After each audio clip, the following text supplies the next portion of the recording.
A pensão alimentícia é um dos direitos assegurados. O objetivo da pensão é garantir que as necessidades básicas da pessoa sejam supridas e, quando possível, manter o padrão de vida que havia antes da separação. No quadro Direito em Pauta de hoje, nós vamos falar sobre o pagamento da pensão alimentícia, esclarecer algumas dúvidas com a conselheira estadual da OAB de Mato Grosso, Daniela Echeverria. Bom dia, obrigado pela presença aqui com a gente.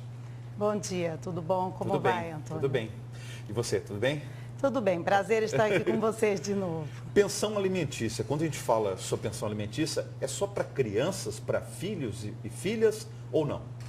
Não, veja só, Antônio Carlos, a pensão alimentícia, ela é o pagamento que se dá tanto em espécie quanto in natura, né? Tanto para a criança quanto para o idoso, né? Ex-companheiro, ex-cônjuge. Então, depende do tipo da pensão que está se tratando, se ela é decorrente do poder familiar, né? Ou se ela é decorrente de lei. Né? No caso de lei, aonde está assegurado esse benefício, esse direito em lei, a pensão alimentícia? Vejam, os alimentos civis, eles estão assegurados no Código Civil, né? Que é baseado em quê? Em necessidade do alimentando, né? E possibilidade do alimentante. Toda vez que existe a necessidade, no caso de crianças e adolescentes, essa necessidade é presumida. No caso de alimentos civis, que é para o ex-cônjuge, para o ex-companheiro, isso tem que ser comprovado. E tudo baseado nisso, nesse binômio. E havendo o quê? A proporcionalidade entre a necessidade e a possibilidade. Outras leis, constituições prevêem também a pensão alimentícia? Sim, veja, Antônio Carlos, a própria lei de alimentos, ela é de 68. A Constituição de 88, que traz também a obrigação alimentar, a partir do artigo 227, que é a proteção da família. O Estatuto, o ECA, o Estatuto da Criança e do Adolescente, ele é de 1990, e o Código Civil hoje, de 2002. Então, veja só, os alimentos, eles sofreram aí alterações no decorrer dos anos, à medida que altera-se a sociedade, altera-se todo o processo histórico, as necessidades altera também a lei. No caso, por exemplo, da separação de um casal, a pensão alimentícia, ela é um processo administrativo? Vou explicar melhor. A separação, há o pagamento ou precisa-se haver aí um processo judicial para arbitrar o valor da pensão alimentícia e também o pagamento dela em dia? Veja, Antônio, o litígio nunca é o melhor caminho. O ideal é que quando as pessoas se separassem, se divorciassem ou dissolvessem essa união estável, o ideal é que eles já estipulassem a pensão quando necessária. O ideal é que se fizesse a partilha sem precisar de se recorrer ao judiciário. Então, é que fosse feita a solução dos conflitos amigavelmente. Mas, infelizmente, não acontece. Aí as pessoas precisam estipular essa pensão num processo judicial de divórcio ou de dissolução de união estável. Agora, e no caso de pais e mãe, quando que eles têm direito de receber pensão alimentícia dos filhos? Qual que é a situação? Veja só, o direito a alimentos, ele é recíproco.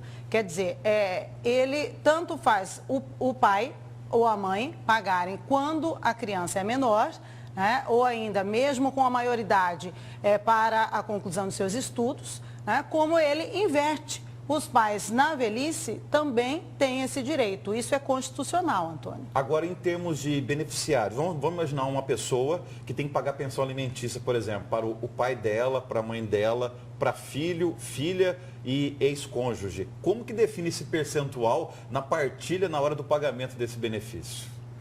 Isso é um problema, porque podem acontecer, essas ações, elas podem vir cada uma em seu tempo. Então, os alimentos, como eles podem ser revistos, se a pessoa já é devedora de uma pensão para um filho e depois vai ter que pagar uma pensão para pai ou para novo filho, ela vai ter que ir através do judiciário e fazer a revisão dos valores antigos. né, ela pode ir revisando para tentar uma equiparação. Mas isso às vezes não é possível, Antônio. Aliás, fala-se que haveria um percentual aí máximo de comprometimento da renda da pessoa para pagar pensão alimentícia, no máximo aí 30%. Existe esse percentual em lei ou ele é arbitrado aí pelo judiciário? Esse também é um entendimento já ultrapassado, Antônio, porque antes só o homem pagava a pensão. Né? Depois, com a Constituição de 88, com a equiparação dos gêneros, a mulher também pode pagar pensão. Então, hoje em dia, a obrigação ela é dividida entre genitores. Né? Então, não existe um percentual de 30%. Os alimentos, de acordo com o artigo 1694 do Código Civil, eles são pagos de acordo com a necessidade de quem pede e a possibilidade de quem paga. Por falar nessa possibilidade, vamos imaginar a pessoa está pagando pensão alimentícia, mas ela é demitida do emprego. Ela perde o emprego ou perde a renda dela. Tinha uma empresa, a empresa vai à falência. Como é que fica esse pagamento da pensão alimentícia?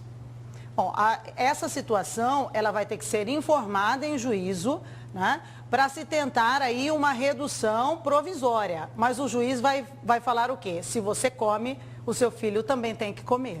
Né? Então, como a necessidade das crianças e dos adolescentes, a necessidade é presumida, então não tem como você falar, eu estou sem emprego e não vou pagar a pensão. Desse jeito estaríamos estimulando o ócio, né? O que não é permitido. Por outro lado, se a pessoa também tentar burlar a justiça, dizer que eu não tenho uma renda formal, não assina a carteira de trabalho porque eu não quero pagar a pensão alimentícia. Se for descoberto, pode dar problema para essa pessoa também, se ela for obrigada a pagar a pensão alimentícia.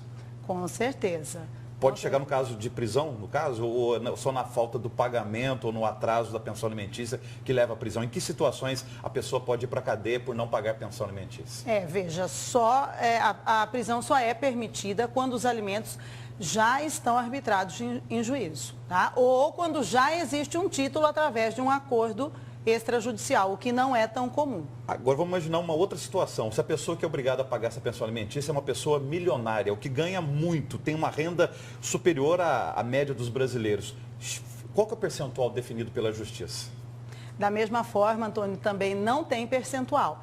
Né? A pensão, ela vai basear na necessidade e possibilidade. E para os menores, no caso a criança e o adolescente, né, vai ser o quê? Uma pensão que mantenha o padrão daquela criança ou do adolescente. Por falar em criança e adolescente, tem uma idade para esse filho ou filha receber pensão alimentícia? Até quando que eles recebem pensão alimentícia desse pai ou dessa mãe?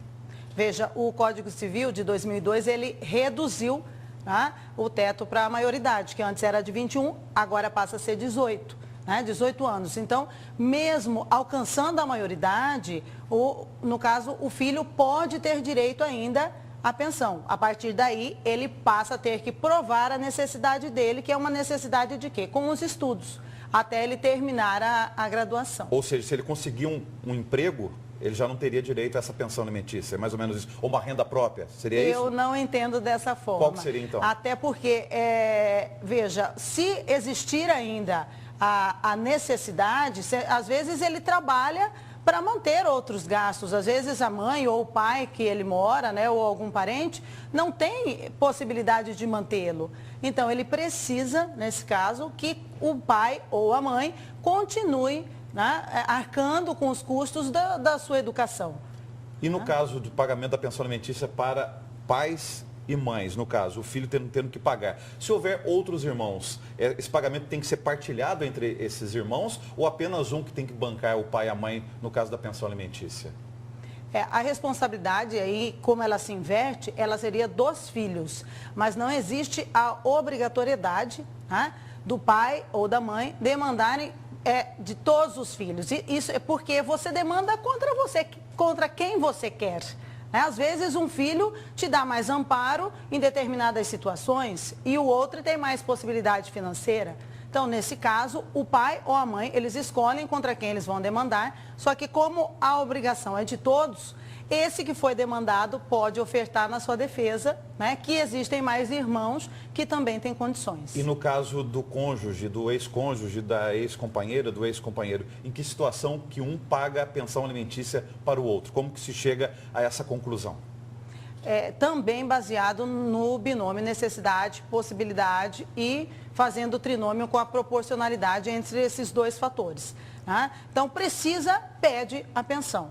Existe hoje, com o Código Civil, Antônio, veja só, até o cônjuge, o ex-cônjuge ou o ex-companheiro que foi culpado, entre aspas, porque não se avalia mais culpa em processos de divórcio ou dissolução de união estável, até aquele que foi responsável pela quebra da união, ele pode receber a pensão. Só que nesse caso não seria mais para se manter um padrão de vida, apenas para a subsistência. Muito obrigado pela presença ao vivo. Boa semana. Eu que agradeço. Boa semana a todos.